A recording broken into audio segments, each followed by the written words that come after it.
Okay, good evening. We're here, this is the planning board, Newcastle Planning Board for the evening of Wednesday, November 5.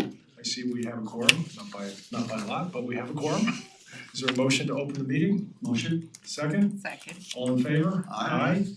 Our first item is a continued public hearing on CG Homes. I think we had readjusted the last time around. CG Homes is 456, 462 Armonk Road. This is an application for a preliminary subdivision plat approval, application for stormwater management and erosion and sedimentation control, and tree removal permit for construction of a 4-lot subdivision.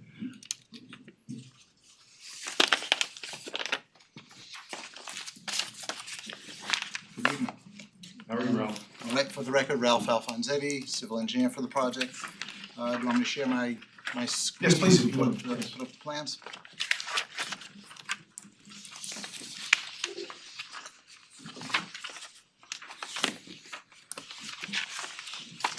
I'll just give a quick summary of the project. It's an existing 2 lots, vacant, completely vacant. It's on the west side of Route 128. There's a wetland that runs down the center of the lots. We are proposing 5 lots. One of them is going to be a non-building lot, which is basically our stormwater lot that's on the upper part of the screen right there. We are proposing 1 entrance to a common driveway that will service all 4 lots. This is septic, this is well. We are not encroaching into the 150-foot wetland buffer other than to take out an existing shed, a dilapidated shed that's there. It's just non-compliant, we're just taking it down. We've done testing for the stormwater with town personnel witnessing it and New York City DEP. We've also done testing for the septics with Westchester County Department of Health. That's a quick general summary. I'm here to answer any questions. Yeah, it's been a long process, but we've gone through it. This is now, we determined it's on a conservation development. So a good deal of the land is going to be preserved in open space with conservation easement. So the applicants worked with us to come up with what we think is a pretty good plan for the property. So I guess I'll take comments from staff at this point. Sabrina, do you have any comments?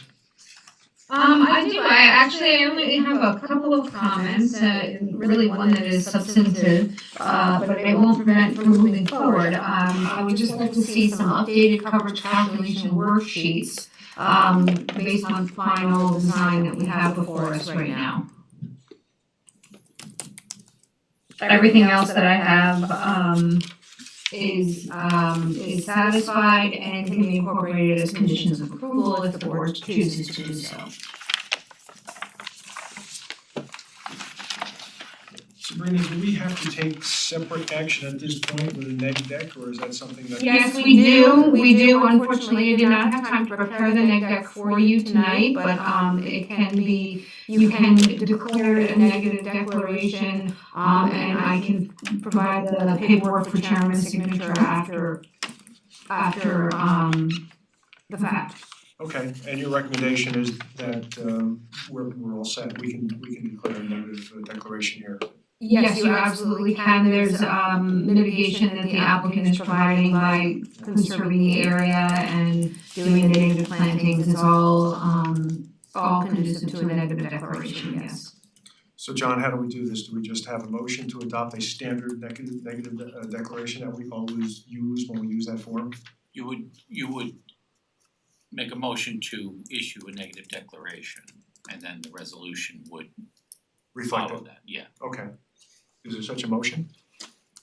Well, Mr. Chairman, you may want to hear from the rest of staff and if there's any public wanting to speak at the public hearing before you do that. Okay, good point.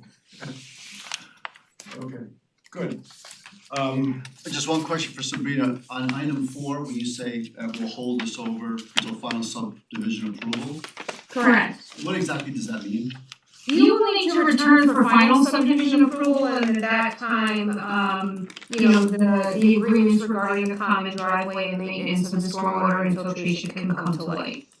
Thank you. So our process for subdivisions is 2 steps. Preliminary approval and then the final approval. We get to So- come back and do this all over again. No, hopefully, Substantive changes. right, exactly, if, you know. Okay.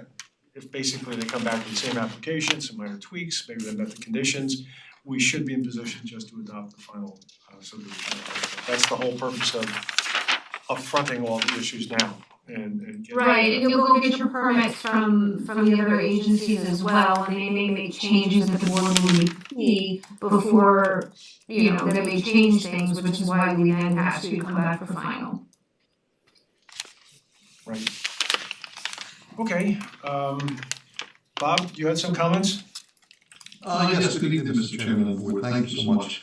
Majority of my comments are items that pertain to agreements for the stormwater, for the sightline, which I believe I just saw an email, Mr. Randall just sent them out to us to John and Jeff and I to review. So that's a step in the right direction with the common driveway access utilities, conservation easement agreement, sightline easement agreement, stormwater easement agreement. A lot of my, again, conditions are formulated on that. As Serena said, it needs third-party approvals for the SWIP from DEP, it needs a DOT permit. And I just have some minor comments with the MPT, with the sequencing plan, but I have no objection to all of these items I have listed here. To be conditions of approval for the planning board resolution for the preliminary subdivision application. Right, And it's, those are my comments for tonight, Mr. Chairman. great, and again, for the benefit of the applicant, you know, whenever we see Bob's comments where it's recommended that we provide X, Y, Z, those are always endorsed by the board, so it's something that we will be satisfied. Okay, Dennis, you had some comments?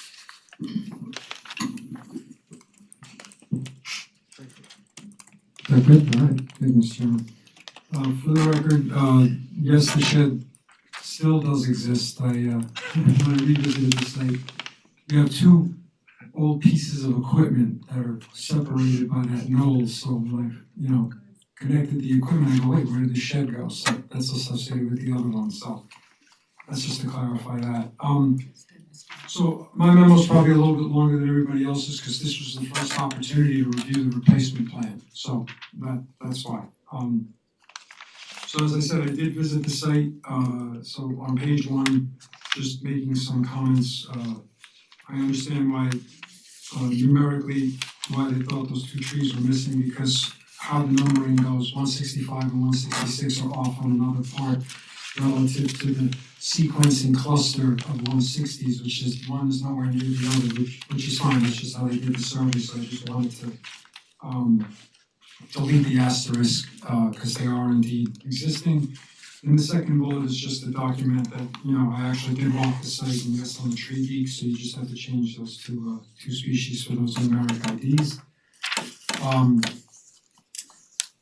My general comments, I guess, you have 2 calculation tables, one was submitted as part of the plan, the other is on your plan as well, so I just need those tables to match at the end of the day in terms of what those agreements are with respect to required replacement. Again, because of the area the way it is, we need to have some form of herbivory protection for the planting, so that's something that we would want to see ultimately. Now down to the mathematics of the calculation. I just wasn't clear relative on the first bullet. When you did your deductions for what you said were invasive species, I couldn't tell if it was individual diameter. So I just requested rather some clarification on that. To define what an invasive species is, bullets 2 and 3 kind of help to flesh out. Yeah, I'll agree with Norway maple. Yes, we'll agree with tree of heaven. Black locust is native, but has that special consideration per DEC's Part 575 regs. So honestly, if you are removing those should be counted towards replacement. In the final bullet was just with respect to, I think there was some asterisks at the bottom of a table that were referring to certain columns. In the table, I just need the asterisk to match to the comments. Now back to the invasive species discussion. So the approving authority ultimately, which in this case is the planning board, makes the decision as to whether you would or would not count invasive species as part of the tree replacement requirements. I felt that, you know, not just because of their numbers, but, you know, the tree of heavens on site. You know, the lanternfly over the last couple of years has done a number on them, so they're not in great shape, so at least that was one good thing that came out of the lanternfly's visit. But just to get an idea of magnitude of how many Norway maples were represented on the site, it came out to a total of 57, and so in calculating the diameter and, you know, the replacement diameter required and dividing that by 2.5, it comes out to an extra 151 trees that would potentially be replaced. And I know from speaking earlier with Chairman Kirkwood, I did look and find with respect to Button Hook, and it looks from looking at their resolution in March of 2019 and looking at their tree removal summary, the way they broke it down was they had sort of one category and then two subcategories. The two primary main categories were good or fair for a native species and good or fair for an invasive species. And then the second sort of broad category was poor or dead for native species or poor or dead for invasive species. And it looks like they did not count as part of the replacement poor or dead, regardless of nativity or not. But as far as good or fair, regardless of nativity, they counted both of those towards the replacement. So like the resolution mentioned 471 town regulated trees per the regulated activity. This table I was looking at was at 458, so I'm not sure if this was the final, but they certainly didn't count the 174 in poor or dead condition because the numbers really Right. would have been way off. So 458 and 471 makes sense that by the end, that's what it turned out to So be. that just to clarify, if they looked at the trees, if they were healthy or not, Right, didn't make a difference if they were native or invasive. They just healthy tree versus tree, right? Healthy tree versus sick tree, they didn't care if it was native or not at the time. right. They did break it down in terms of their But still, if they presentation. were invasive, and they were healthy, they replaced them. Right, it looks like the decision made per the resolution was, yes, they. That was a site that had very, very heavy Norway maple growth. I think it was more than 25%. It was. Here it's 20% on I the side. did the number, it was 27.5%. Yeah. That was the just the good or fair, that didn't count, you know, the additional poor or dead. So of the trees that quote unquote were regulated, it was 27.5%. Right, and in that particular case, as I recall, there was concern that they were still performing a function in terms of, you know, cloaking the view shed because there were hills there. And so they were performing a function, which trees, you know, in addition to what trees always perform, notwithstanding the fact that they're invasive, and so there was reluctance not to count it. I didn't recall whether we did a 1-to-1 or 50% or whatever. So I guess in this particular case, Dennis, what's your recommendation? What do you think the function, I mean, obviously they're trees, and I think for the most part, these are considered healthy. We don't have very many dead trees on or poor trees in this area. Yeah, no, they were reasonable, yes. So the issue is what function they're performing. I think a lot of them are up toward the front, toward 128 along the border. Some of those might have to be cut just for the view Sight for lines, the, yes. yeah.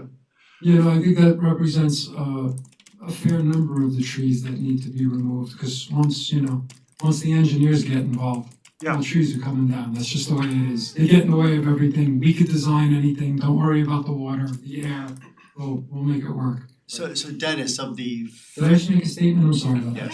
Yes. Of the 57 Norway maples that are there, right? They're functioning in the forest, they're serving a role. Yeah, I mean, Correct? yeah. I mean, insects, birds, mammals, shade, water Yeah, filtering. and I would say that the way that they're oriented, if you think about it, the way this site is sort of the construct of it, they really do form like sort of this barrier from the roadway, like both Right. visually, and even from like a wildlife perspective, it sort of nestles you more, you know, into the site and, you know, kind of has that barrier effect relative to 128. If we had a site and if you have a site with 200 trees, 50 of them are Norway maples. Let's say those Norway maples weren't there. Would 50 other trees fill that void? 50 other naturally native trees, red maples, dogwoods, whatever? Or would there not, I'm trying to, just Sure. because they're invasive, would there be, if they weren't there, would there still be a tree there in the forest? Just not, because if the invasive was away, it would give the opportunity for a native tree to grow, Right, right? I would say something would look to occupy that niche, and it Right. would really depend on what is the, existing stand of trees, what is their species, because other things may try to sort of colonize the understory that may not be tree species. I mean, it could just be, herbaceous plants, they could be shrubs, and over time, that could either become the new normal for the understory, or eventually trees would, sort of exist with that and then ultimately, potentially outcompete.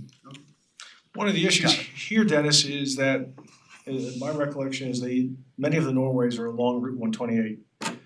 And yet the planting plan does not seem to be replacing any trees along 128. Most of the planting plan is up toward the homes along the internal street. And I wonder whether or not actually there is some room to, not just to fund the tree fund, but actually some room where we can have some trees, albeit, outside of the traffic The folks. traffic people, Bob. And I think one residence actually has the septic in front, correct? Yes. Yeah, so that's out. A number of them do. Yeah, so that's why, this is the fait accompli for human habitation at this point in a, area that requires septic. So, and then obviously, the basin is required for stormwater treatment. So, to their credit, and I think I made comment later in the memo, they definitely included woody species as part of that. Expansion. So alongside the primary driveway, those are the future expansions that come alongside it, right? Not the primary fields? They're both, they have the primary and the expansion. Like, would there be the ability to plant trees along that driveway, so as you're driving in, you have just a tree-lined driveway with some nice old-fashioned maple, you know what I mean? Sugar maples. 1, 2, 3 sugar maples, 1, 2, 3 on each side, or just something like that. Or even the main driveway across the street from the homes that's outside the septic. Is there the opportunity to line that Lot 4 street? Or just along here, which is where these maples are right now. Right, but these might get into the view Yeah, exactly. That I could definitely see why they kept away from here. That I get. It's probably Lot 4 and lot 5, we can put some trees along the common drive. Lot 3, it gets real tight with the septic. And lot 2, we can put some around that turnaround in that area there. So according to Dennis, it could be 153 trees if we wanted to match up the caliber of the Norways that are coming out. 151. 151. So we could potentially ask for 151 new trees. In addition to what has to be planted. Yep. Okay, so let's try to be flexible, but we're trying to think of a dozen new trees and not 151 trees. Yeah, I mean, we can, I think there's some areas that we can put some that are not in the sight line and not in the septic area. Perfect. And that would reduce your obligation under the tree fund if we go with the, 1-for-1 reduction. Correct, I'm not gonna fit 151 of them. No, and we're not asking for Right, 151. For the board's recollection, you are further restricted per my request that don't plant any trees in the wetlands buffer because of the habitat that actually Right. exists there, and you don't wanna convert it to To something convert else. to what's So not, yep. that does cuff them. Yeah, Yes. no, I hear you. So can we get a reduction instead of 151? Oh, no, it's not gonna be 151. But That was just, Well, that was I just, think- that was just a summary he did with a maximum that it could potentially go up to. So, Well, do we have the ability, John, under our law that to waive the 1-for-1 and just say in this particular case, because you have to clear so many of these doorways for traffic reasons and the constraints that Dennis has imposed on your rear property, to be fair, maybe we use a 50%, maybe a 25%, maybe a 75%. That's Instead, that seems reasonable to me because we are imposing some constraints on you. Well, the highway people are putting the constraints on you. We're doing that to preserve the meadow in the back. So what do you think, Dennis? Does that sound something that you would support or can support? Yeah, I think it's reasonable. I mean, that's why this was called out, I think, as a special consideration in the code. Right, Sabrina? Mr. Chairman, when we, tonight, if you direct a resolution to be prepared, we have to be very detailed because this happens in other subdivisions and you do not have a precedent of doing such a thing. Right. But there's a Mr. Chairman, button, can I say hold, just there, one thing? isn't there the button hook precedent that Well, there's one for one. replaced all of the Yeah. evasives, one for one? Well, Yes, So, yes, in a way, but keep in mind that it considered them and it separated them out. live versus dead. And invasive. native and invasive. So it didn't just say live versus dead, it said live invasive, live native. Agreed, but So- at the end of the day, if you look at where the I think that summed up, this board can look at the nature of the invasive trees, Mhm. the role they play, and your discretion will allow you to address what the code would seek in terms of mitigation. Mhm. Whether it's one for one or whether it's A something half or a less. quarter. 50%, yeah. But given the nature of what's being removed, the nature of the subdivision and all those factors considered, but it really comes down to your discretion.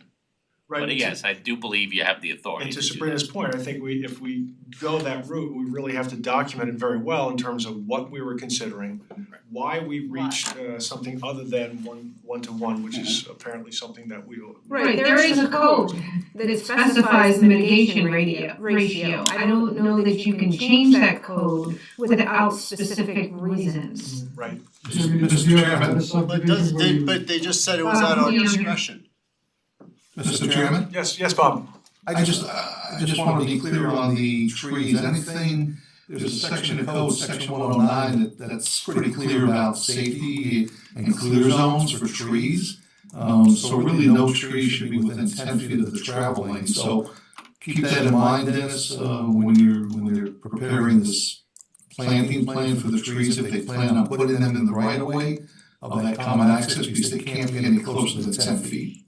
Understood. Is that from back or curb? Yeah. That is from the edge of the travel lane, which is the face of curb, yes. And that right of way is only 40 feet, so they might have to be on private property. So the only other additional comment I was gonna make is a caveat, not having the experience that the board has. Do you recall, not for the reasons that Bob was stating, but for ecological reasons where you restricted any subdivision approvals that they couldn't plant somewhere because of the value of the area that happened to exist at that time? I I can't had a recall. feeling this might be kind of unique Yeah. too, so. It's a fairly put that unique on property, the record. yeah, unique meadow, so I can't recall that, Dennis. Okay. Yep. So that weighs I mean, in we have also, I would The think. traffic issues we have all the time, in terms Right. of what you have to clear and what you have to keep clear. But that's a very interesting point. I don't think we've had that before. Can some of this, what, this area be utilized where, to do some additional planting if that's needed?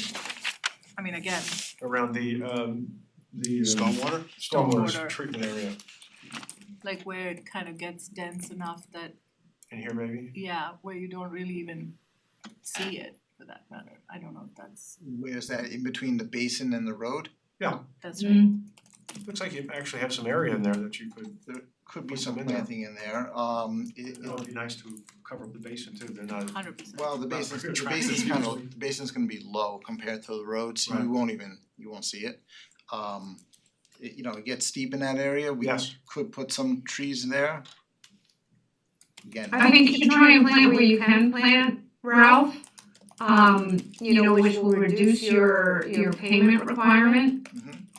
And submit a revised planting plan that shows that, so that, we can come up with an appropriate mitigation ratio if the board chooses to reduce it due to the unique circumstances with the meadow.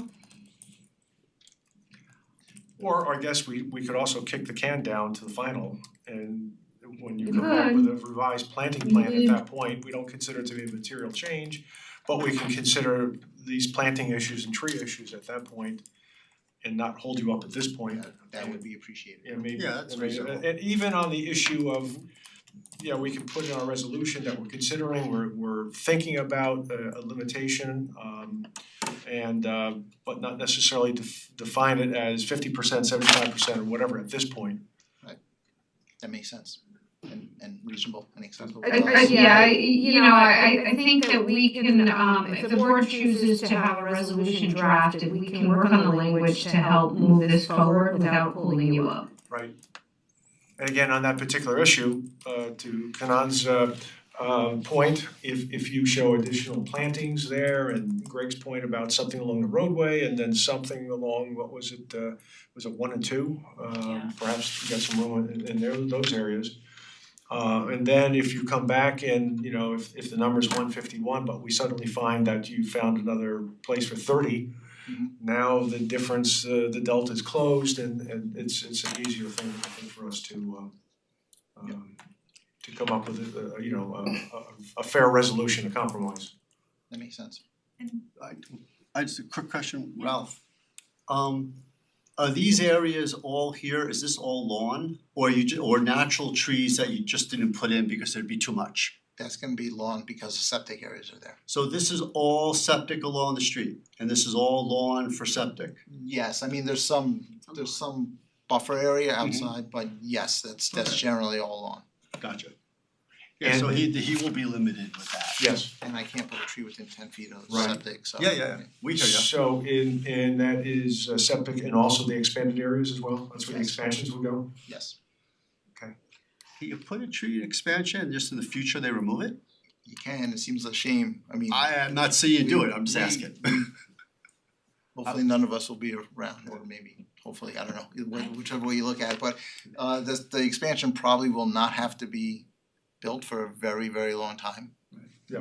But it would be a shame to Cut down that plant 50-year-old maple tree. Exactly, plant the tree now. That's a better way of putting it rather than wishing for our death. Yeah, I didn't mean that. As I was saying it, it didn't really come out well, so sorry about that.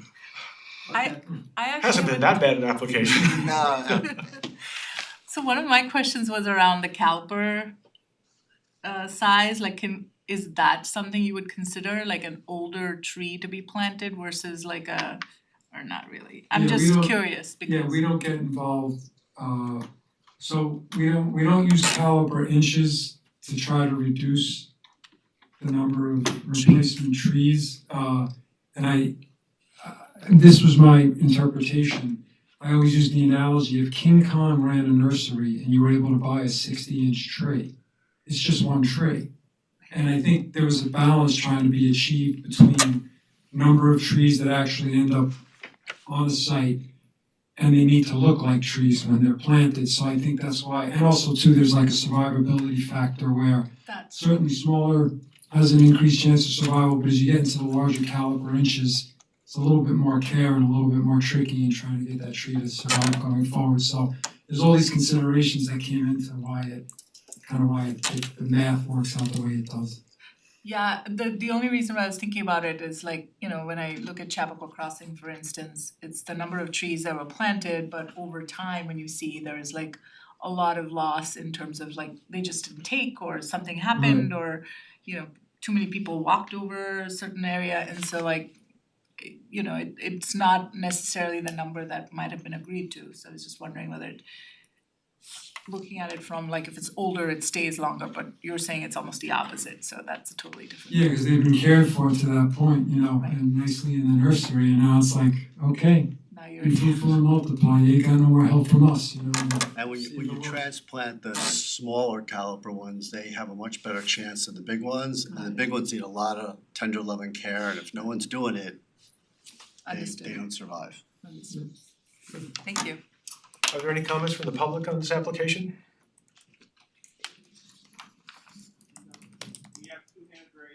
We have our hand raised. Do you see it? Can you bring it up? Somebody That would be on their end.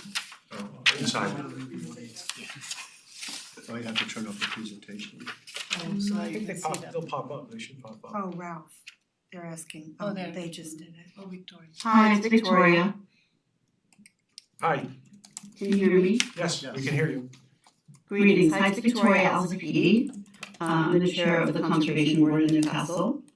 And I should preface my comments by saying that this application came up at our meeting on Monday night.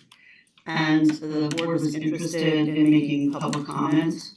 We did not think that tonight would be the close of public comments, so we're hoping that the public comment period, the public hearing will stay open so that we can compile our commentary and submit it more officially to the board for your review.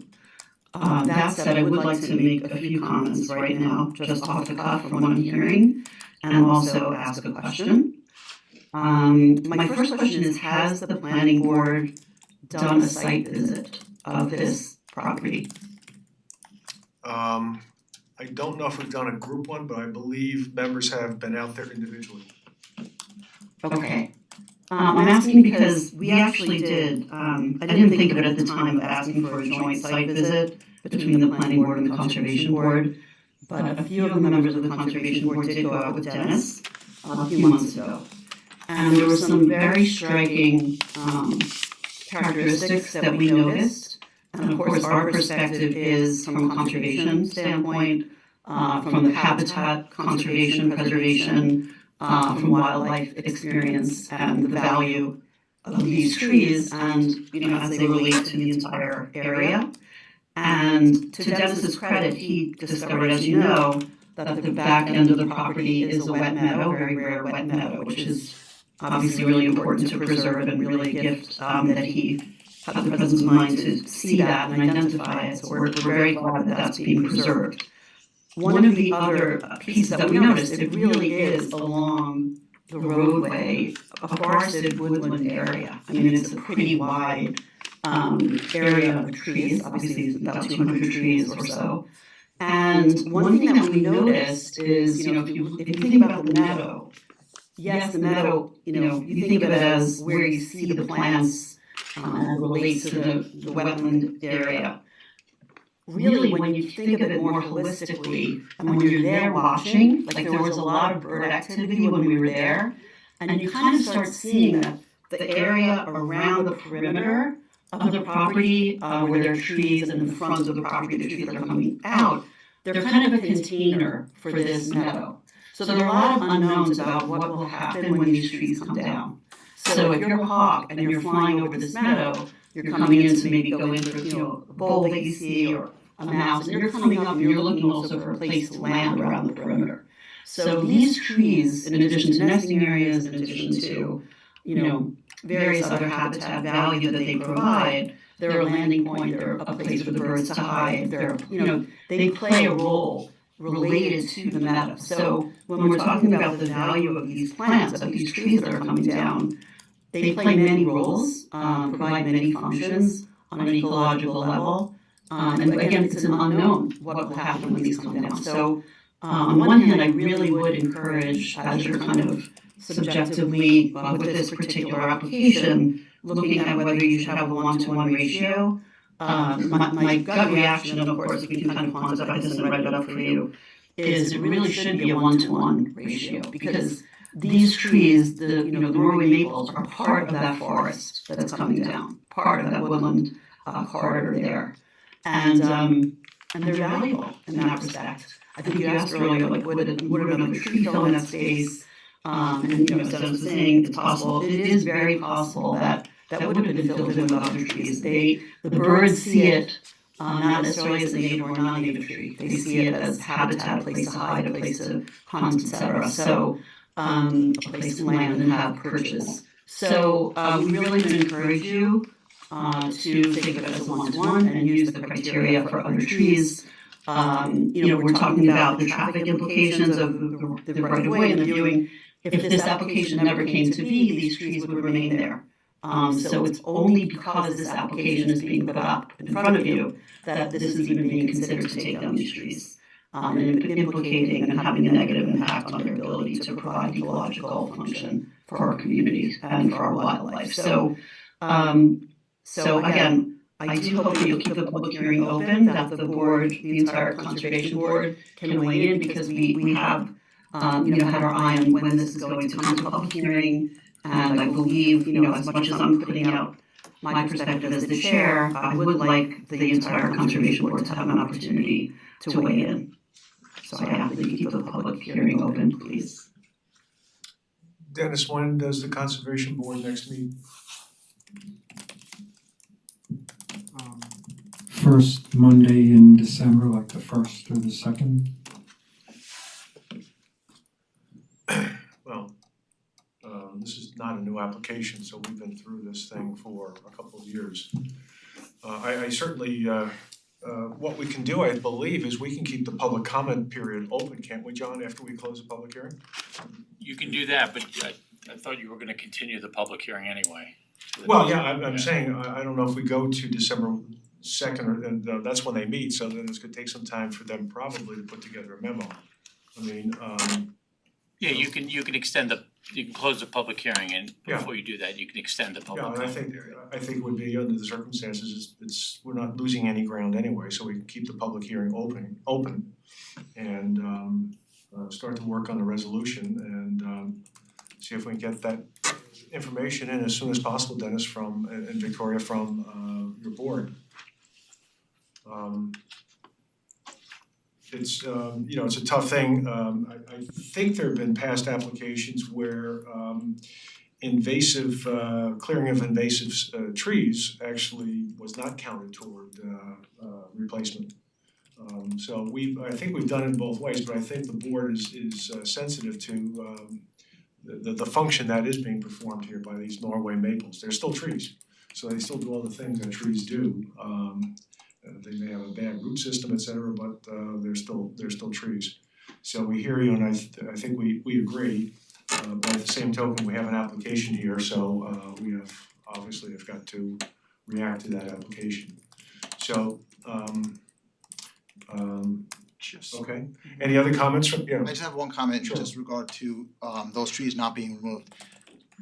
Just wanna reiterate, there's the existing 2 lots there as of right. That would mean 2 driveways going out to 128. The sight line, the site clearing, New York State DOT would most likely make you clear all those trees anyway, just for Yes. those 2 driveways. So I'm not sure if all those trees would remain. right, we understand that, and I don't think we disagree with you. I think you've gone through an awful lot with the sightlines, and we reduced it to just 1 cut with an eye toward limiting the impact as much as possible.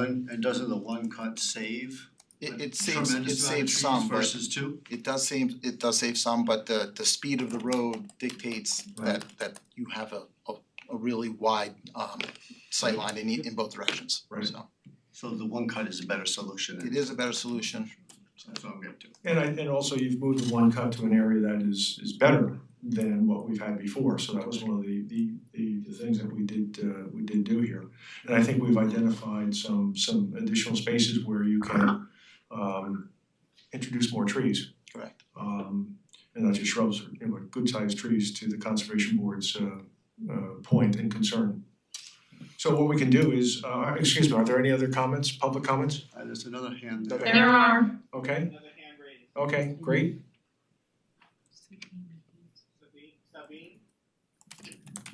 Yes, I am actually here as a member of the panel. I'm the landscape architect. I am not here for public comment. I'm here for reference and presenting should it be necessary. Okay, Yep. She's on our team. I did not see her name up there before. okay. Very good. Sorry. Are there any other comments or questions from members of the public on this? Okay, so what's the pleasure of the board? I would recommend that we continue the public hearing to what will the next meeting be? The next meeting is November 18th. Would we move to have a resolution for that day? I think it's short and it's tight. I think what we should do is go toward the first December one. December 2nd. Yeah. And that would give you a little bit of time also for your team to give us some information about the additional trees. And we'll draft the negative declaration. So that's the first meeting in December?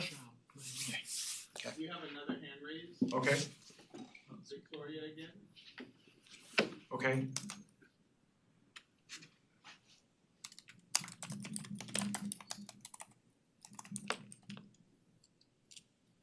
Greetings again, it's Victoria, one more time. Thank you, by the way, for your consideration around that, and we will get a memo together as quickly as we can on the Conservation Board. The only other thing that I wanted to put onto the radar tonight is something, again, that the Conservation Board has talked about, that I think they would want me to bring up if they were here, which is the question of building these homes using bird-friendly glass. So we had brought this up at a previous application for building that was happening near Turner Swamp. Because that new building, the new construction in a spot, where we know there was a lot of bird activity, is almost kind of, we know that the birds will be more likely to hit the windows and we'll have more bird strikes that wind up in mortality of birds. And so this, near a meadow, the proximity to the meadow, presents a similar kind of vulnerability for the birds in the area.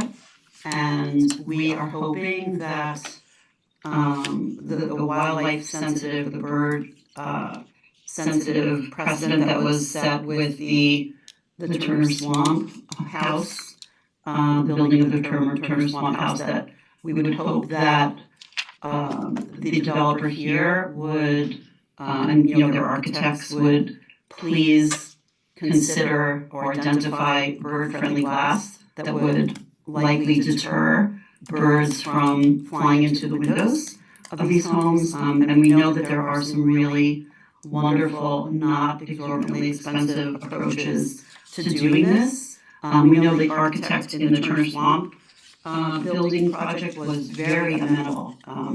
He was very open to doing that and immediately identified a doable, workable option for the windows and did implement, that was part of the final plan, architectural plan. So in this case as well, especially because it hopefully will not be onerous to the developer and the architect, we would ask, please, in light of the wildlife implications, to please utilize bird-friendly glass. Thank you. Okay, thank you. That's something that's doable? I don't even know. We may have to talk about it, Yeah, I don't know. I'm not sure what bird-friendly glass Actually, is. I'm looking at it now, so that type of glass requires dots on the glass itself. That's not doable. That's just affects the quality of the building. And you are, I don't think you want, I don't yeah, think you you have to want come to up. have, Yeah, I'm I'm sorry. sorry, thanks.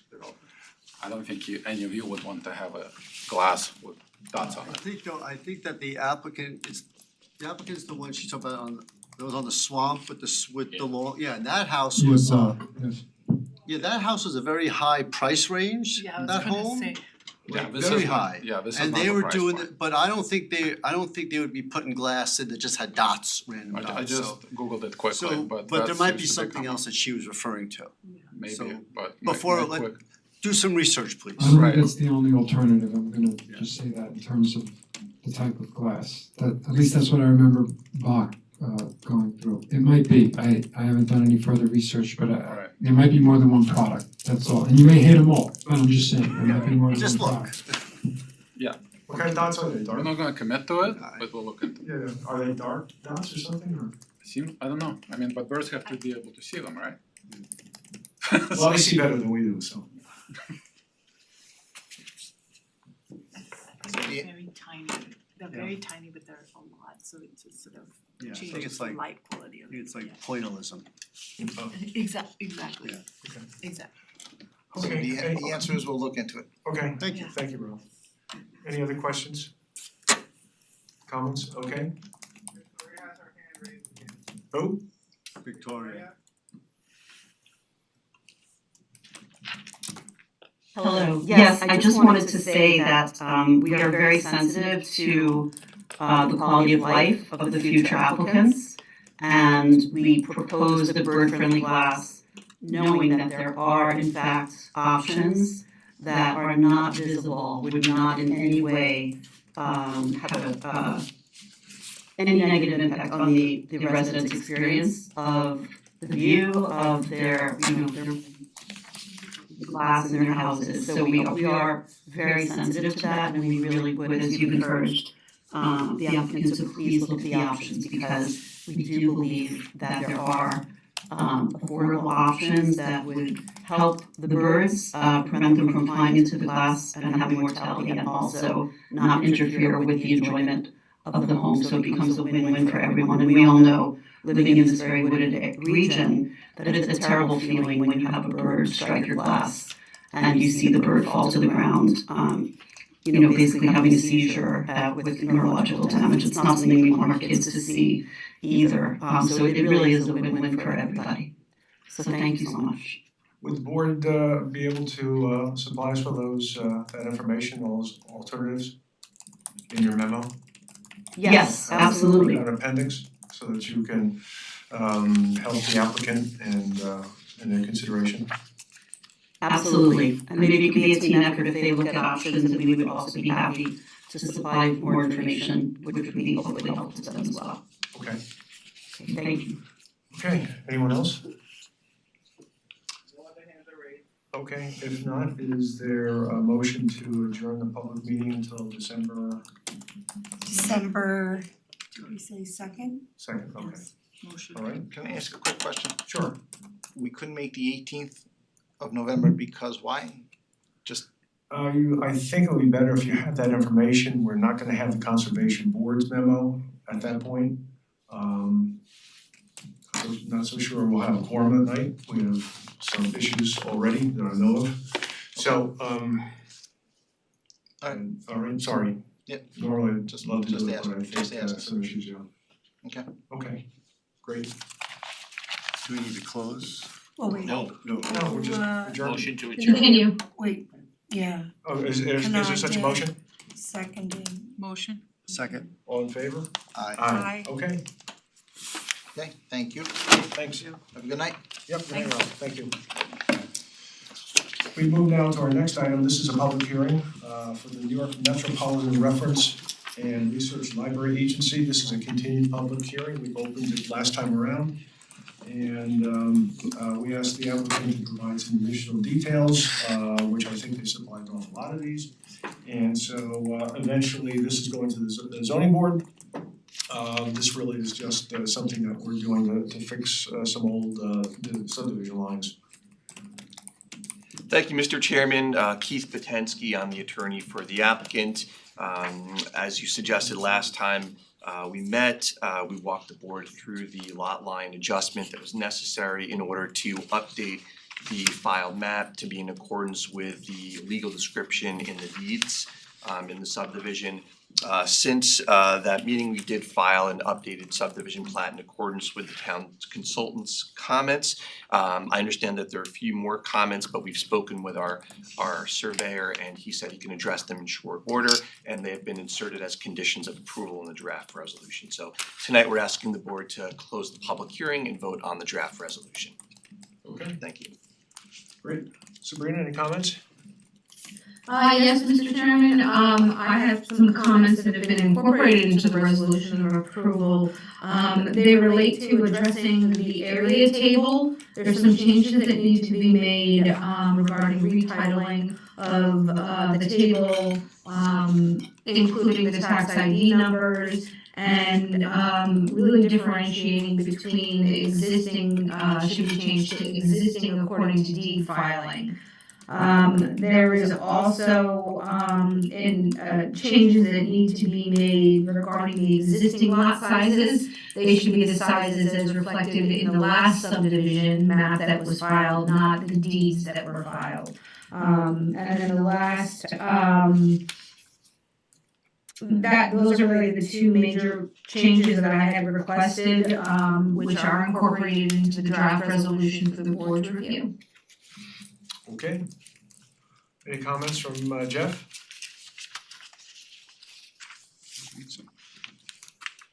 Jeff, did you have any comments? No, all the comments about the plat were addressed, Bob, Okay. with that, thank you. Good. Dennis, any comments? No, I actually did have the opportunity to walk the wetland delineation line. They submitted the report. Everything looked fine to me. It's a very unique site. Somebody played around at some point in the past, and you know, now you have what you have. But it's all good. It's all good. Okay, No issue. great. Comments from board members? Thoughts? Nope, I'm good. Okay, any comments from the public on this application? No hands, okay, great. Not seeing any, is there a proposal to close the public hearing? Motion. Second. All in favor? Aye. Aye. And we have a draft resolution in front of us. Mhm. Any thoughts, questions, changes on this? Okay, is there a motion to adopt the resolution? Motion. Second, Second. all in favor? Aye. So we're all set. Thank you very much, hope to see you soon. Okay, take care.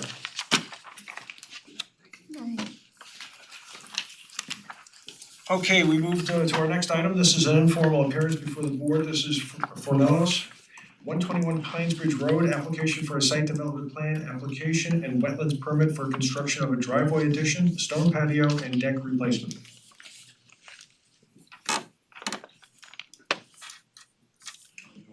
Good evening, my name is Gene Vetrano, I'm with the Site Design Consulting and Mimo Design. We are representing Ms. Fornellis on this project. We have received all the comments back from the board, from the planning director and town engineer.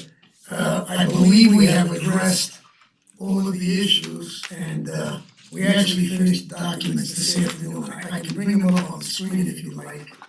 Well, we can't review those at this point. Are there any, do you have any questions or issues on any of them? Yeah, I do. I have two questions. Sure. Let me share my screen if I Okay, may. great, thank you.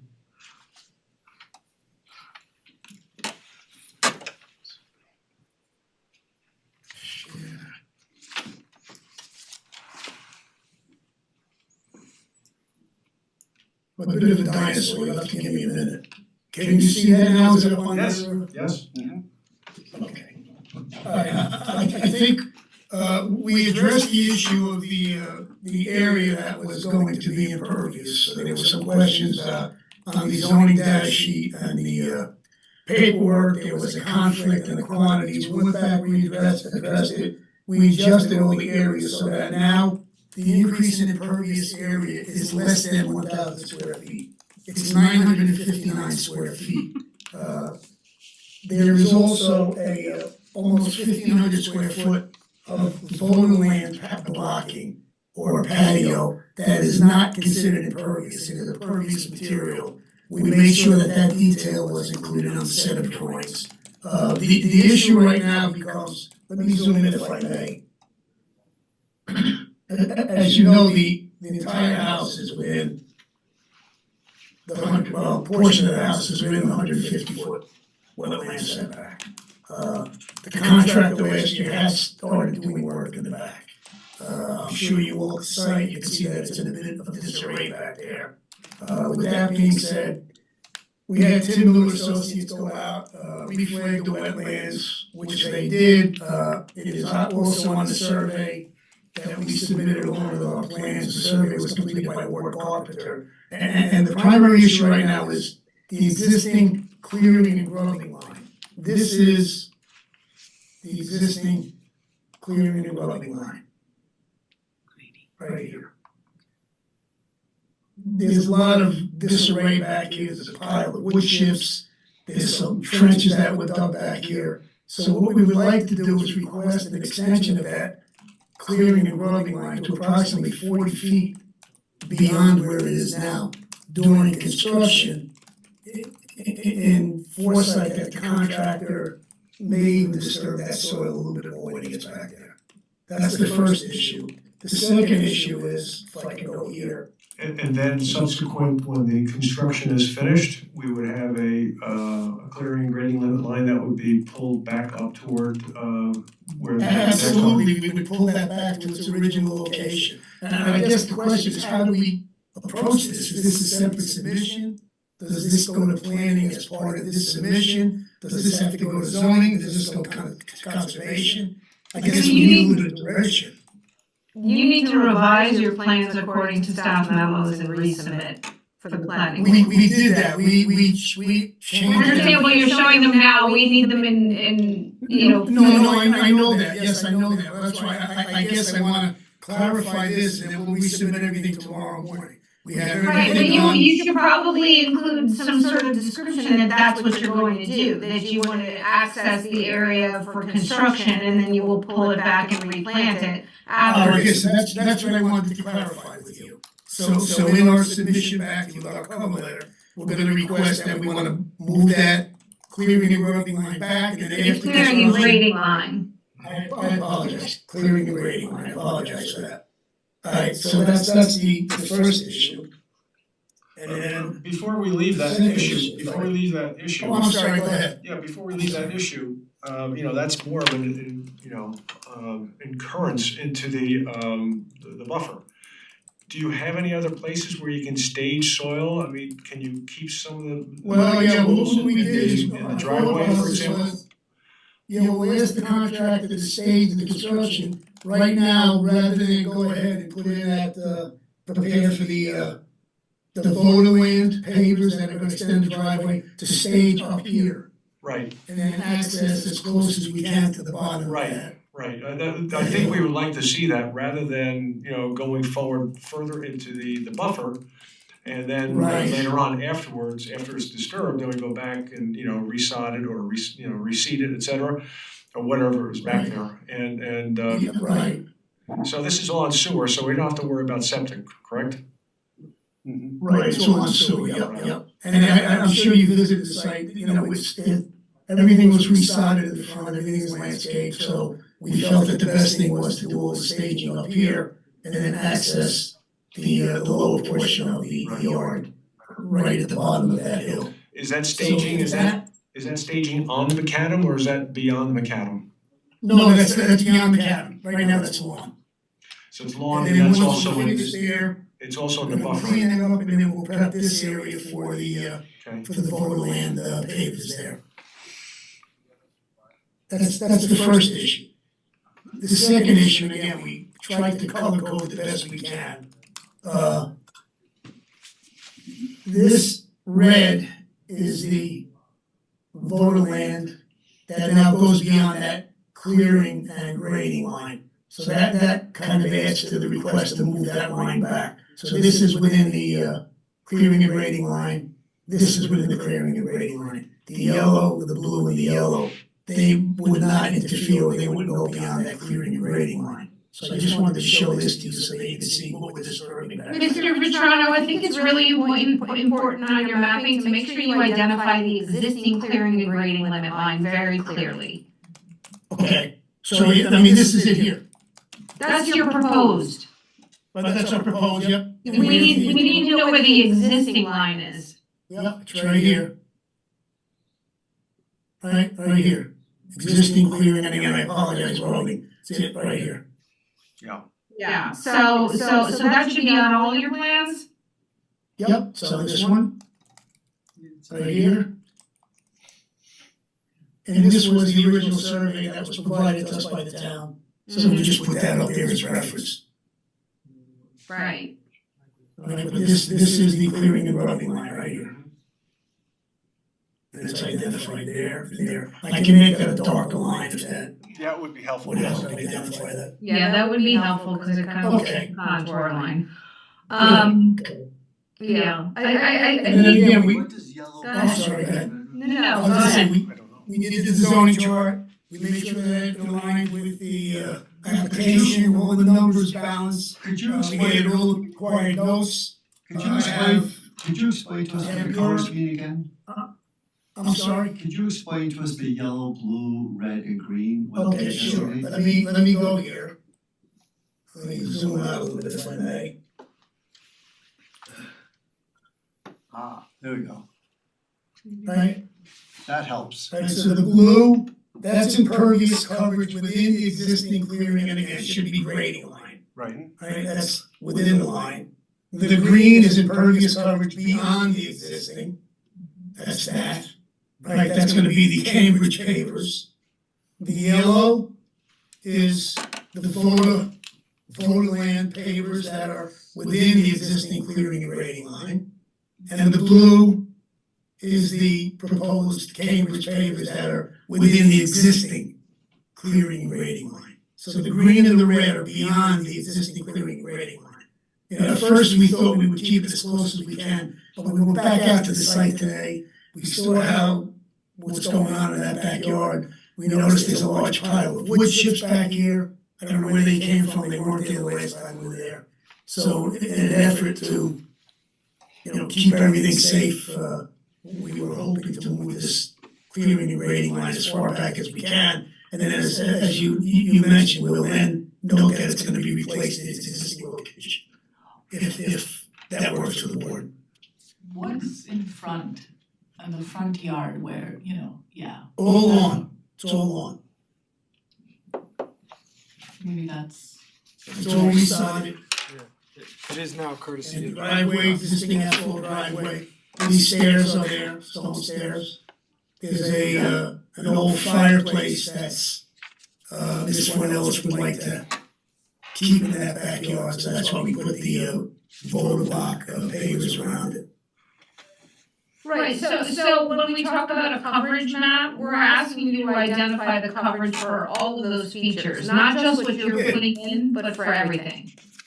Yeah, I think we did. Right, I haven't, again, I don't know if you Yeah, do. you don't have it again, we finished this afternoon, that's why I said, I think we wanted to clarify, we wanted to make sure we can move forward. by We don't know, to be quite honest with you, we need to see what you're proposing and have time to review it for the board. Sure, as long as we can show that line and request that, I think that's the next thing we need to do. I think you can request whatever you would like. Okay, yeah, again, I'm kind of looking for some guidance, all right? Right, I think that if you are responsive to staff comments and. We addressed them all. Okay. Like, the board needs to understand what the original submission was. And, you know, the fact that you've already addressed those comments, they may have additional comments for your consideration, and then you will make a resubmission. Right. Okay. So can I submit these in tomorrow? Why don't we wait and hear what the board has to say? Cause then it asks you to do additional things. Yep. Absolutely, thank you. Yep. Sabrina, do you want to run through your comments? Sure.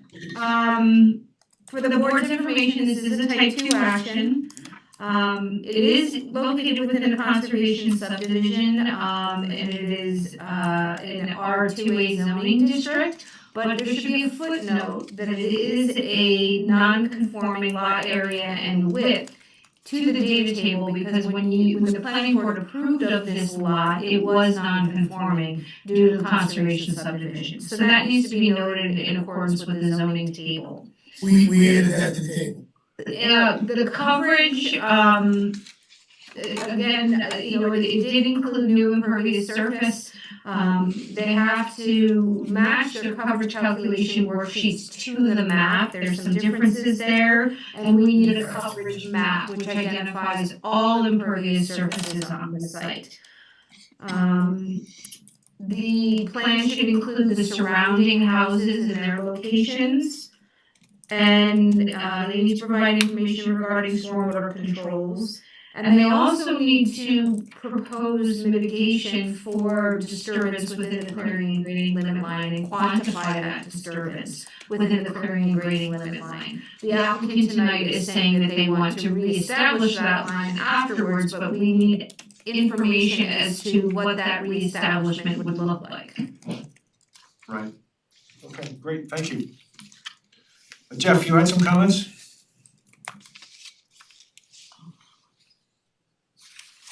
I did, most of them I think we hit already. There's, I got the obviously the clearing and limit line.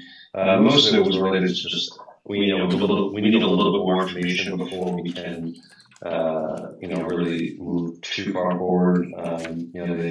They've said that they have adjusted the application to not require stormwater practices, so we'll just have to take a look at it and see what that looks like.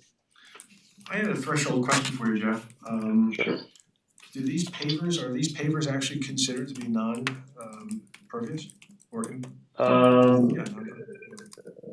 Theoretically, yes. I've heard that for years that they were not given credit and that they were considered to be impervious. So normally what we would do to calculate it would be to, with there's still a surface area that is impervious, we would basically that let's just say it's 20% of the paver is considered impervious. That 20%, they would get a 80% credit towards towards impervious coverage in that area. So if it's 1,000 square feet of this Votoland paver, and 20% of it is impervious, the top surfaces, so they would only have to account for 200 square feet in impervious coverage in the stormwater calculations. So it's the actual product itself that is treated in a manner so it's not a hard surface.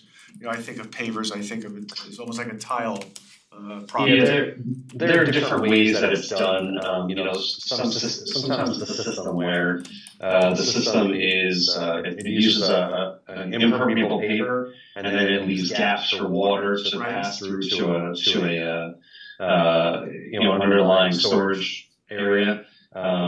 And if they provide, generally, if you provide enough storage to store the stormwater below, that is your stormwater practice. So it's considered pretreatment and infiltration. There are others that the paver is actually permeable itself, so you literally throw water on these pavers and the water passes right through. And at that point, we just take a look at the permeability of the paver itself.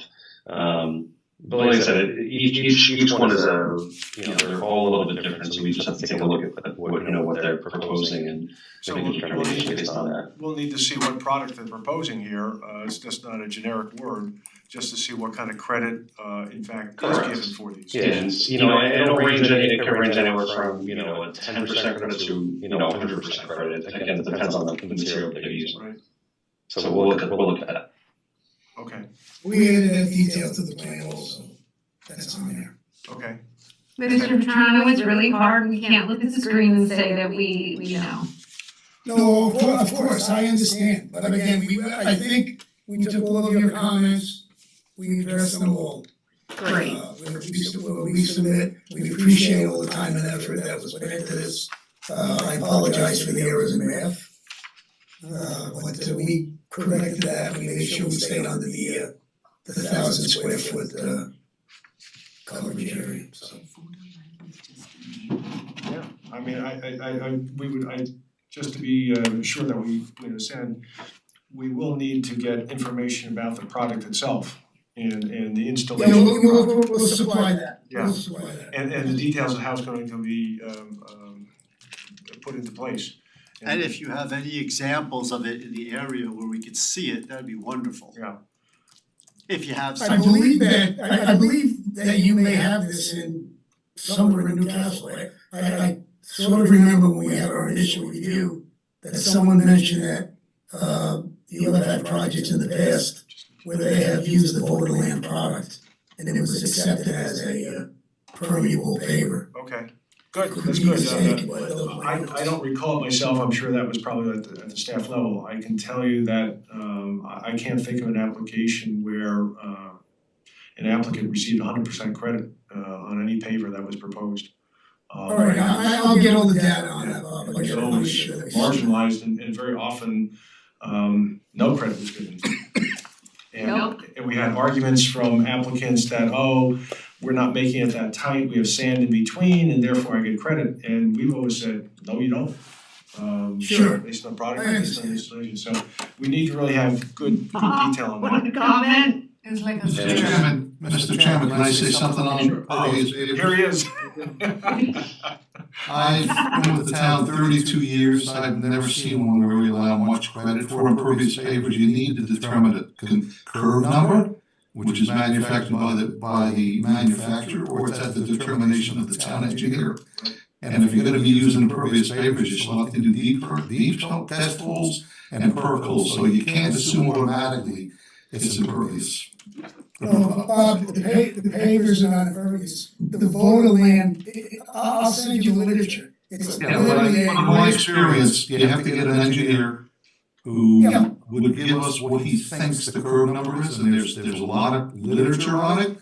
And it only drops a little bit. Asphalt's 98, you might get a curve number on this 87. So it's still gonna produce runoff, you can't say it's grass. If you want grass there, it'd have to be all grass, so. Bob, what are the pavers at Amsterdam Park? Oh, those pavers out there were done many years ago before they upgraded all the regulations with code, but they did allow some sort of percolation through those, but not much. Not much, okay. Those are very old, that was put in 15, 20 years ago. You know, my biggest issue with, and I don't just for raise information, my biggest issue with systems, you know, where you basically, you know, have a, you know, impermeable surface and then, you know, a certain percentage of it is considered permeable, especially it's a parking area, you know, you're gonna have dirt, you're gonna have grit, you're gonna have stuff that gets into it and clogs it, and when it's initially installed, it works great. And 20 or 30 years, when everything's clogged with dirt, there's zero infiltration. Right. So, you know, there might need to be a combination of drains as well, for that, you know, in 10 years and 20 years when nobody's doing maintenance on these joints and water can't pass through that, the water can actually pitch to a drain and get into the base material. So like I said, we have to take a look at, you know, the exact material. Right, and to Jeff's point, Mr. Vetrano, I've seen a lot of engineers are very conservative, they use 98 for those. And they'll assume it's gonna get clogged, there's not gonna be proper maintenance, so, I think use 98. Again, this system, I think when you see the literature, the joint is not the permeable part. It's the space between the joint that's permeable. I know, but that That's gets clogged. grass or gravel. Gets That's clogged. grass or gravel. Gets clogged, but that, you missed the whole point, this is still considered impervious to a certain extent. And you still gotta consider that and put it in the stormwater regulations. It only has a lower curve number. Okay. So it's gonna be over 1,000 square feet, that's my whole point. Okay, thank you. Good. Dennis, you had some comments? Thank you, Mr. Chairman. Okay. My first comment, it looks like they provided that information, so Tim Miller did the work, okay? I'm familiar with him. Assumed it was Steve Marino. So I, again, through Mr. Vetrano's explanation, maybe that explains the discrepancy with the net increase of development coverage versus the disturbance number, which was higher. So I guess that's, physical disturbance as a result of, the approach to the work, stockpiling, ingress, etc. So to point out, right, this is in Chapter 64, Environmental Protection Overlay.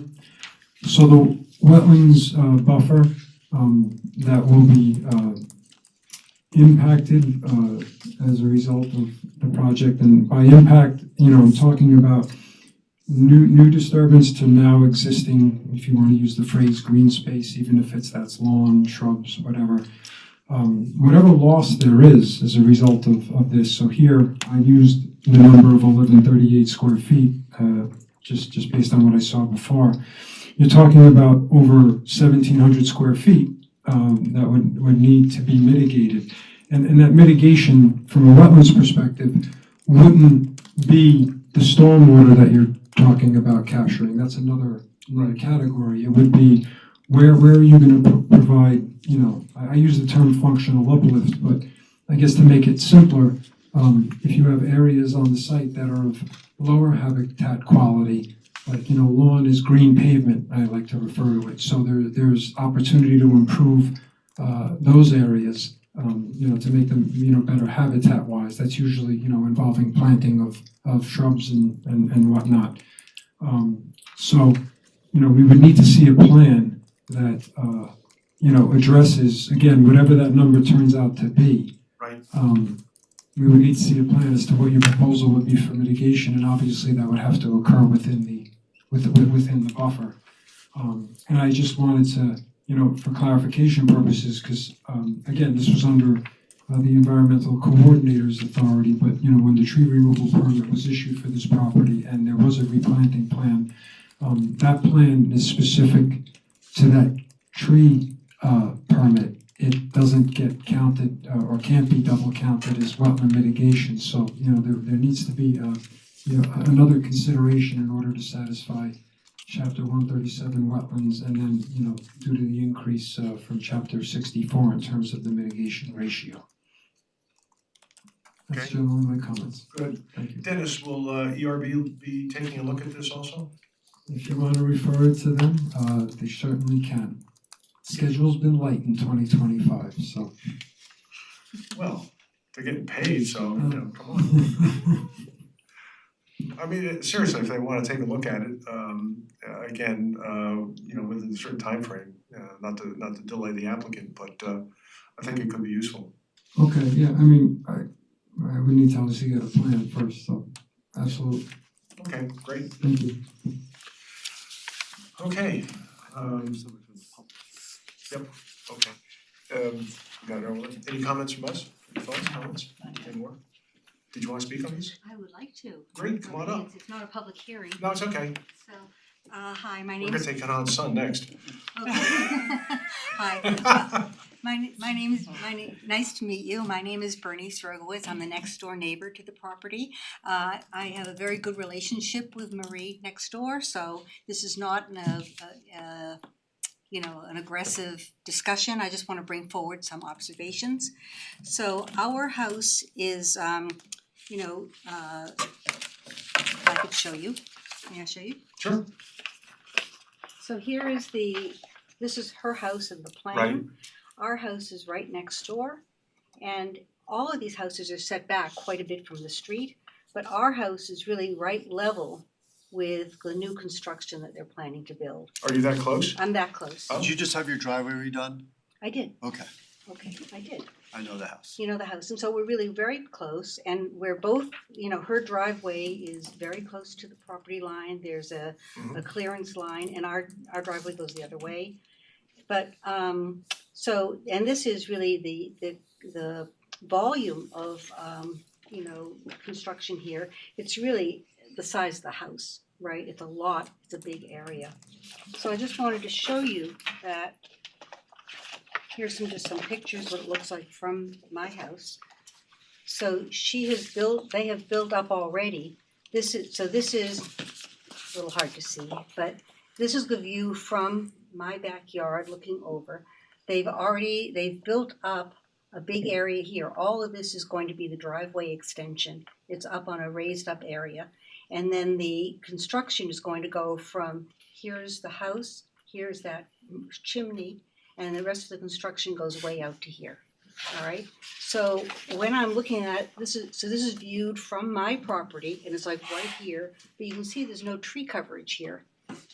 And so this is another view of it, and they've already cut down a tree. So one thing I thought, could we have some trees in here to give us a little privacy? And just to give you a sense of how close it is, this is on my porch. On my porch, so from my porch, I have like a clear view of all of this paving construction that's going to be there.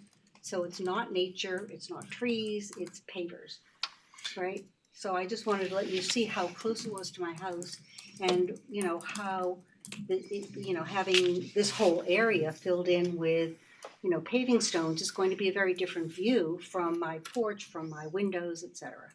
So is that a pile of rocks? That's just a bunch, some of the construction materials that they mentioned. But that looks like it's been there for a while, right? Yeah, and also they did I mean, construction, could that they be from the built. original? There's a pile of wood chips. No, I think it wasn't, well, it's. So I mean, roughly, I think right now the clearing grading limit line's somewhere around here, probably. That'd be my guess. Yes. The grading, no, the grading, so this is the side, the grading and limit line is back here.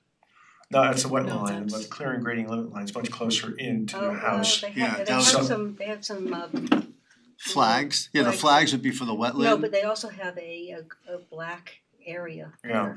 here. And this is always, this is sort of raised up. The other thing I would like to mention, So, 1 second, I had asked that several times.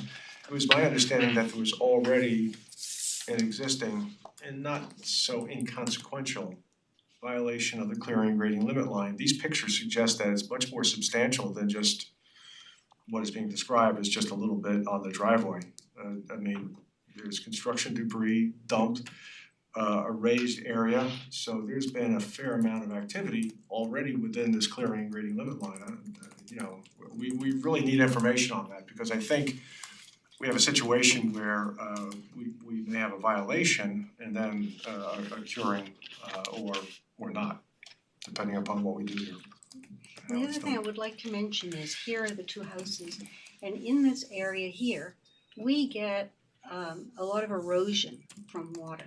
Is that the So sewer? whenever there's a plan to build to reroute the sewer line here. It'll Yeah. go here and around here. That's a different Yeah, so I plan. think is a sewer easement, a town It's sewer? easement. Is that the sewer line from Amsterdam Park? That's Yes. the proposed Right. sewer line from Yes. Amsterdam Park, I think. That's Yes. proposed. Okay. Yeah, but I should say that we get, I have some big trees here, and we get a lot of water erosion just, whenever it rains. We get rivulet, we get a little river down there. So it's not a wetlands area. Does it come down Pines Bridge and then go down the driveway, the I water? think it goes down the driveway. It comes- Okay. I think it's going in that direction.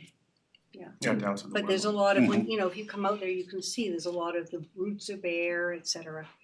So I think that I just wanted to, because we are so close, I would like, it's big. I mean, this is probably 25 by 30, and this is like the size of the house again. And if it's all going to be like paving and whatever, I would, at least I would like to have some Screen planting. screen plantings or something. Yep, And our okay. house is quite high, so they can't be like little 3 feet. Yeah, little shrubs. Little shrubs, it has to be something, in that area. So I'm happy to leave these photographs. Great. I just Yeah, we wanted can to keep that in share the record. with Yeah, you. thank you. To give it to Felicia. That's great. It's good to have the context. Thank you. Thank you, Okay. thank you for letting me speak. Yes. You're welcome. Okay, so Mr. Ventrano, Yes. if you've heard anything tonight that you need to amend whatever you sent in or supplement what you've already sent in, then please do so. Staff will take a look at what's already come in and I guess we'll hear from staff in terms of when we schedule this next, when we're prepared.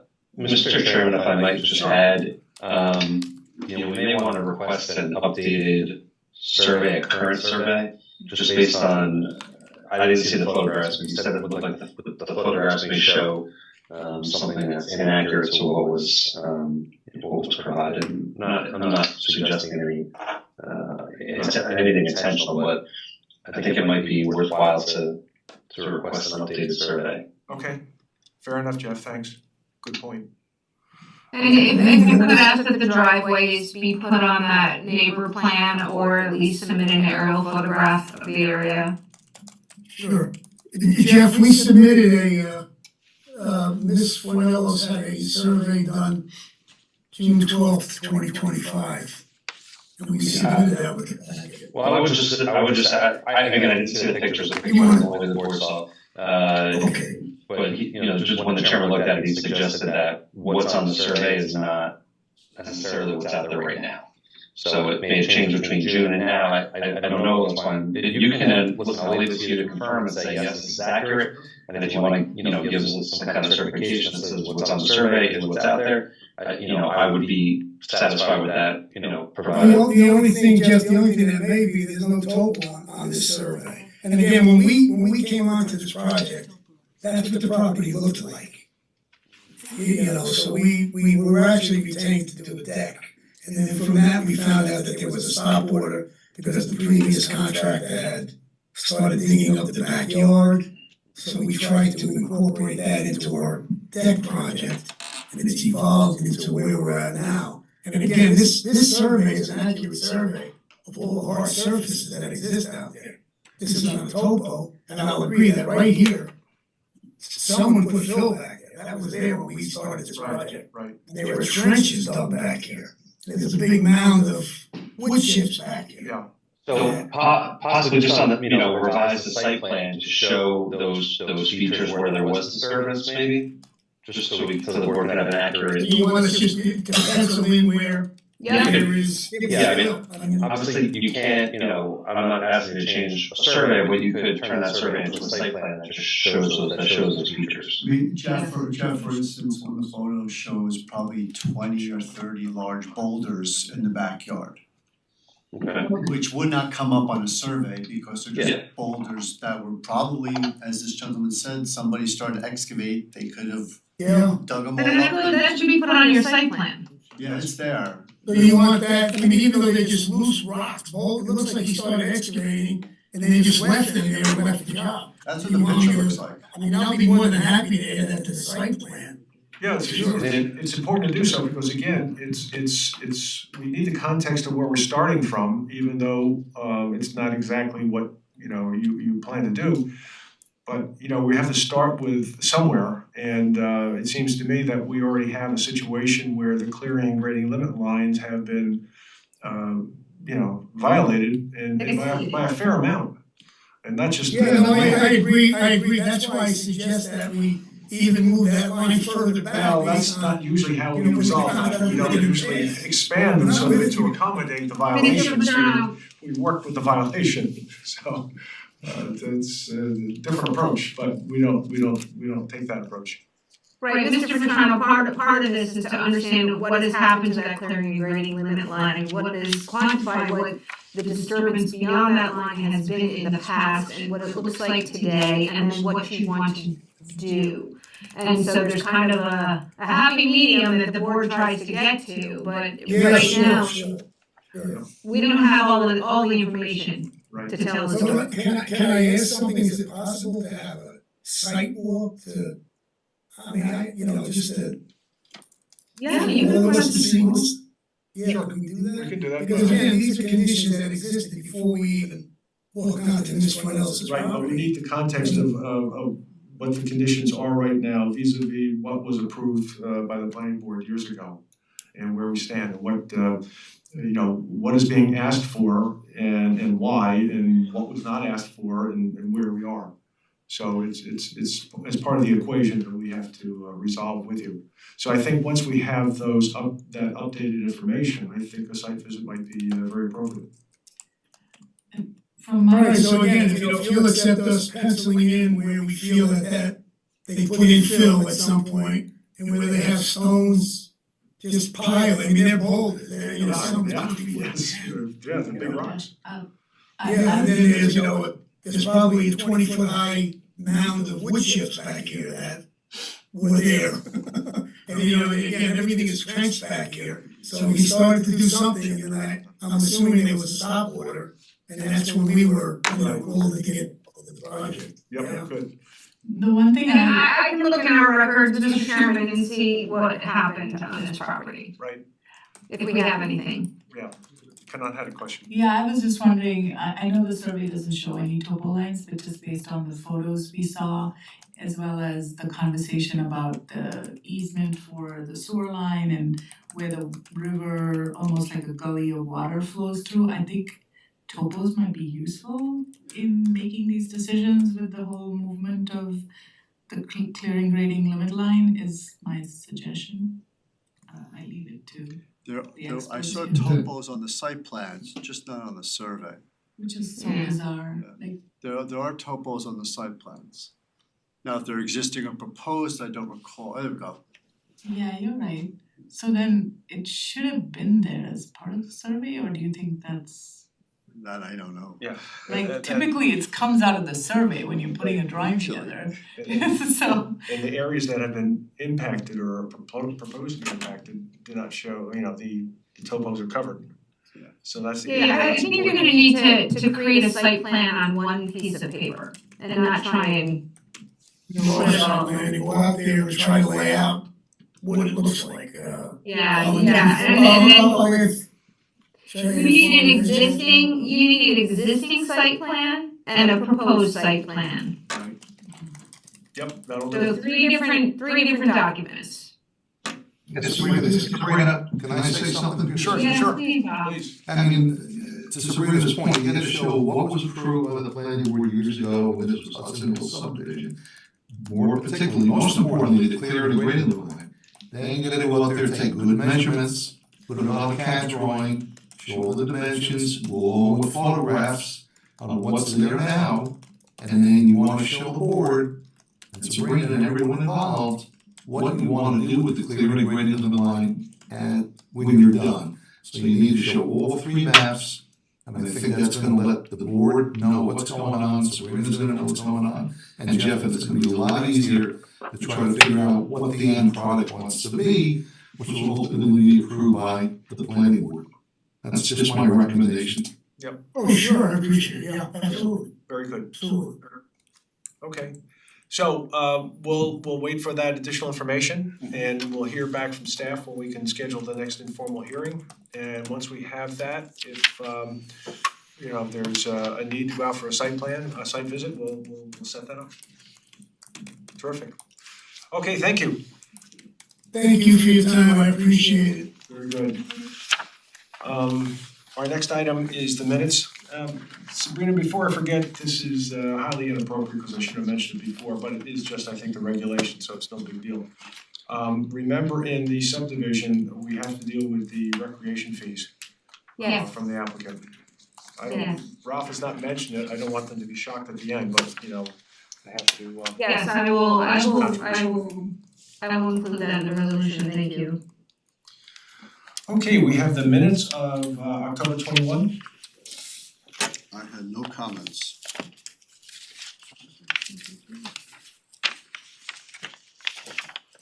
I have one little tiny thing, I'll just send over to you. Any comments, any substance changes? Now, Kanan, can you vote on this? Yes. You can. Yeah. Okay, is there a motion then to adopt the minutes of October 21? Motion? Second. All in favor? Aye. So that's all set. We have next the tentative schedule for meetings for next year. You didn't revise it yet, right? So it's. I didn't revise it Okay. yet, but I will make that change. Okay, the main change I screamed for, consistent with all my past years, was to not meet ever, you know, before Labor Day and truncate our summer vacation earlier than usual. So this was proposed to be September 1. I think Labor Day is September 7th or 8th this year. This is like the long year, we get almost 107 or 108 days in summer. So when I saw that, it was just horrible. I always feel horrible. Anyway, when I get that first notice that summer's over and there's a planning board meeting and the materials are ready. So what we're proposing is we bag the September 1 meeting and we just have the one September 13th meeting. No cut and pay.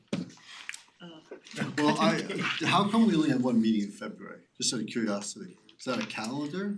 Okay, so the reason I did that is because it coincides with the school Vacations? holiday. Ah. So we have, yeah. Figuring most of us would be gone. Yeah, exactly. It's virtually impossible to do it. Makes Yeah. sense to me. I appreciate that. If we can get this down to even fewer numbers, we'll try. But this is as low as I can get it. This 4-hour meeting, done. Right, exactly. So do we need a motion on this to adopt the Yes, you do. schedule? Okay. Motion. Okay, second? Second. All in favor? Aye. Alrighty, is there a motion to close the meeting? Motion. Second? Second. All in favor? Aye. Aye. Good night all. Good night all, thanks.